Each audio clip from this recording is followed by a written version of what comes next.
नमस्कार विद्यार्थी मित्रों, इस वीडियो में हम पढ़ेंगे कक्षा 7 का अध्याय 4 प्रश्नावली 4.1। ठीक है। पहला सवाल है आपका कि निम्नलिखित सारणी के स्तंभ को पूरा कीजिए। यानी कि आपका यहाँ से स्तंभ ये बना हुआ है, बताइए कि समीकरण संतुष्ट होती है या नहीं, ये सवाल है। ठीक है। अगर आप देखो, ये सवाल है x बराबर 3। अगर यहाँ पे x बराबर 3 आप रखते हो पहले सवाल में, तो x यहाँ पे 3 + 3 = 6 आता है। 3 + 3 = कितना आ जा रहा है? 6 आ रहा है, नहीं आ रहा है?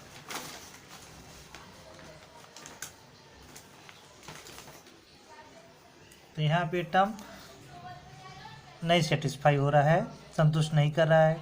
दूसरा x बराबर 0, तो चर का मान यहाँ पे 3 था, नहीं। अब यहाँ पर अगर x बराबर 0 रखते हो तो यहाँ पे देखिए 0 + 3 = 3 आया, लेकिन यहाँ पर कितना आया था? 0 आया था। इसलिए ये भी संतुष्ट नहीं कर रहा है, ये भी नहीं कर रहा है, दोनों नहीं हो गया। अब यहाँ पे देखिए, जैसे कोई भी है समीकरण है आपके पास, मैं हल करके बता दे रहा हूँ। एक समीकरण है x - 7 बराबर 1, x - 7 बराबर 1। तो x बराबर कितना वैल्यू इसका मान दिया है? x बराबर 7 दिया है, x बराबर 7 दिया है। तो यहाँ 7 का मान रखो, x बराबर 7 रखने पर तो 7 - 7 बराबर 1, यानी 0 बराबर 1। 0 अब ये 0 बराबर 1 तो कभी हो नहीं सकता, इसलिए तुम्हारा क्या देखो यहाँ पे लिखा है संतुष्ट नहीं है। ठीक है। और जब दूसरा सवाल आप देखिए, इसको देखिए, x + 3 बराबर 0। x बराबर कितना रखना है? -3। x बराबर कितना रखना है? -3। तो -3 + 3 बराबर 0, तो ये 0 बराबर 0, यानी कि यहाँ पे क्या लिखा गया है फिर? हाँ। इसी प्रकार इन पदों में ये मान रखने पे जो दायां पक्ष और बायां पक्ष दोनों बराबर आ जाते हैं, तो आप कह सकते हो कि ये समीकरण संतुष्ट है या नहीं है। ठीक है बच्चों, ऐसे ही आप कर लोगे। एक सवाल में यहाँ पे और बता दे रहा हूँ, देखो यहाँ पे लिखा गया है लास्ट वाला, m/3 = 2। क्या लिखना है यहाँ पे? m बराबर 6 रखने पर, तो 6/3 बराबर 2, 3 × 2 = 6, 2 बराबर 2, यानी कि हाँ। यहाँ पे देखिए हाँ लिखा हुआ है ना। इसी तरह इन प्रश्नों को हल करना है आपको। ठीक है बच्चों। अब आइए प्रश्न संख्या 2।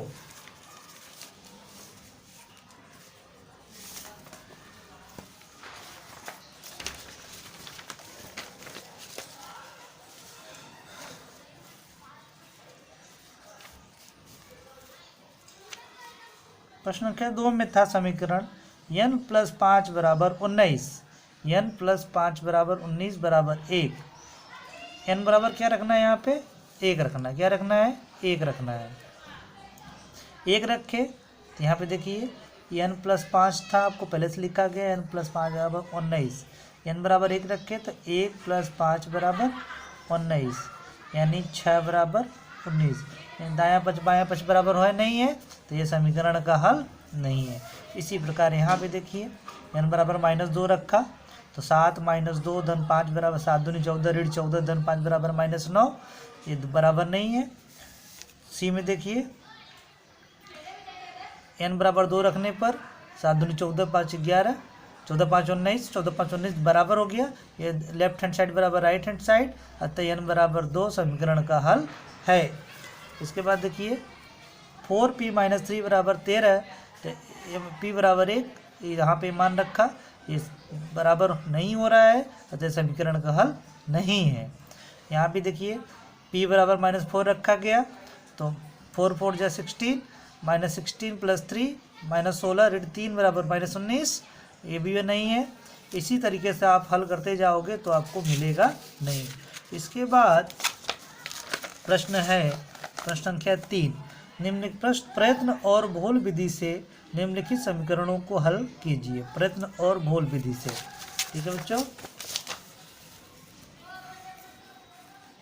प्रयत्न घोल विधि में सवाल था आपका 5p + 2 बराबर 17, 5p + 2 बराबर 17। यहाँ पे क्या रखा, पहले p बराबर -3 रखा, तो बराबर नहीं है तो समीकरण का हल नहीं है। p जगह -2 रखा, फिर -1 रखा, फिर 0 रखे, 1 रखे, 2 रखे, ऐसे ही मतलब कि आप यहाँ पे सब मैंने लिख दिया है। सब मान रखने पे वो बायां पक्ष बराबर नहीं मिल रहा है, अतः समीकरण का हल नहीं है। लेकिन अंतिम में आप देखोगे p बराबर 3 रख देने पे ये पूरा समीकरण क्या हो जाता है, बराबर आ जाता है। दोनों पक्ष, दायां पक्ष बायां पक्ष, अतः ये क्या हो जाता है, समीकरण का हल हो जाता है। तो आप यहाँ कह सकते हो कि ये समीकरण का हल है। कैसे रखना है, आपका लेफ्ट हैंड साइड क्या था, आपका लेफ्ट हैंड साइड था 5p + 2। p बराबर क्या रखना है यहाँ पे, पहले यहाँ पे जो रखा है देखो -3, तो 5 - 3 धन 2 बराबर -15 धन 2 बराबर 13, जो कि बराबर नहीं आ रहा। किसके बराबर नहीं आ रहा है, राइट हैंड साइड के, क्योंकि राइट हैंड साइड में यहाँ कितना दिया गया था, 17 दिया गया था। समझ गए। इसी प्रकार आप सभी प्रश्नों को हल करोगे तो आपको पता लगेगा समीकरण का हल है कि नहीं है। ठीक है, अब ये देखिए क्वेश्चन नंबर 2,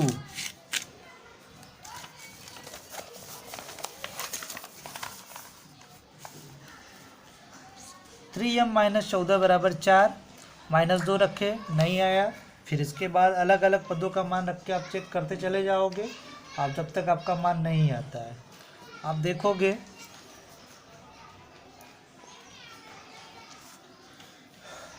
-1 रखे, नहीं आया। -0 रखे तो भी नहीं आया। -1 रखे तो भी नहीं आया। 2 रखने पे भी नहीं आया। 3 रखने पे भी नहीं आया। 4 रखने पे भी नहीं है। 5 रखने पर भी नहीं है। 6 रखने पर भी नहीं आया। नहीं, 6 रखने पे आपका यहाँ पे आ गया है। देखिए, जब आप तो ट्राई करना है आपको, आप ऐसे ही 1 2 3 4 5 6 -1 2 3 कुछ भी रखोगे। आप ये सोचो कि आपको रखना है, अब ऐसे मान को रखना है जिसको रखने पे आपका मान आपको प्राप्त हो जाए। ये आपका मेन टारगेट है। ठीक है,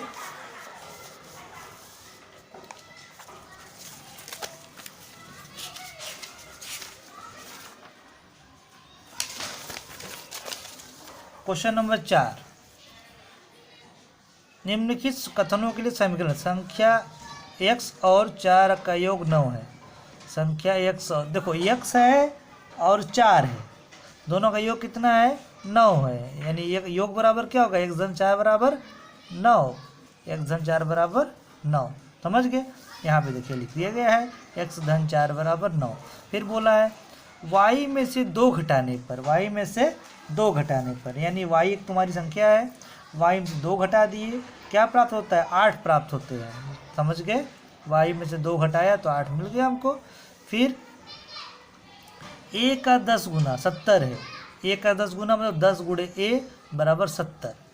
चौथा, b/5 बराबर 6 कैसे आया, सवाल ये b को 5 से भाग देने पर, ये रहा आपका b को 5 से भाग दिया, 6 प्राप्त हो गया।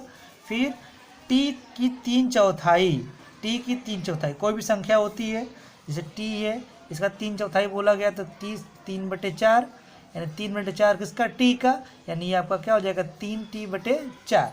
तो 3/4t = 15, क्या है, 15 है। m का 7 गुना और 7 का योगफल आपको 77 देता है। क्लियर। ये भी x/4 ऋण 4 बराबर 4, कैसे, एक संख्या की चौथाई ऋण 4 आपको 4 देता है। एक संख्या की 1/4 संख्या मान लिया आपके x थी, इसकी चौथाई 4 हुई, ऋण 4 हुई, क्या देता है आपको 4 दिया। एक संख्या का चौथाई में से 4 में से संख्या आपका x, चौथाई आपका 4, उसमें से ऋण 4 किया तो क्या मिला 4 मिला। 8वां 6y - 6 बराबर 60। कैसे, एक संख्या के 6 गुने में से 6 घटाए, संख्या y के 6 गुने में से 6 घटाया 60 मिला। यदि आप z के 1/3 में 3 जोड़े तो आपको 30 प्राप्त होता है। z के 1/3 मतलब z/3 धन 3 बराबर 30। ठीक है बच्चों, क्वेश्चन नंबर 5 ये है, इसको समान कथन में लिखना है। मतलब संख्या p में 4 जोड़ने पर 15 प्राप्त हुआ, संख्या p और 4 का योग 15 है। संख्या m में से 7 घटाने पर 3 प्राप्त होता है। किसी संख्या m का 2 गुना बराबर 7 है कि नहीं है। m में 5 का भाग देने पे 3 प्राप्त होता है। देख के m के 3/5वां भाग, m का 3/5वां भाग आपको देखिए, m का 3/5वां भाग आपका 6 है। ये किसी संख्या p के 3 गुने में 4 जोड़ने पे 25 प्राप्त होता है। किसी संख्या p के 4 गुने में 2 घटाने पर 18 प्राप्त होता है। p/2 किसी संख्या में p में 2 से भाग देने पे या p के आधे में 2 जोड़े तो 8 प्राप्त होता है। ठीक है बच्चों,